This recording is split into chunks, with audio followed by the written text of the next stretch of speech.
তো guys good morning. সকালবেলা উঠে আমি দেখছি কাঁঠাল গাছের পাতা কাটছে আমাদের বাড়ির। তো আমি ভাবলাম এটাই তোমাদের সাথে আজকে শেয়ার করা যাক। তো চলো, কাঁঠাল গাছের পাতা কাটছে সেটাই তোমাদের সাথে শেয়ার করা যাক। ওদিক দিয়ে ঢুকিয়েছে গাড়ি। নাই আজকে বাড়িতে বলি নাই ওরাই ঢুকে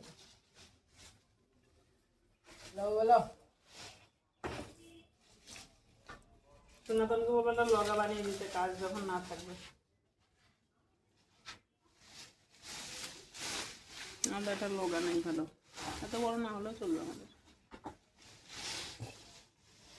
সবুজ সবুজ দেখতেই মজা লাগে।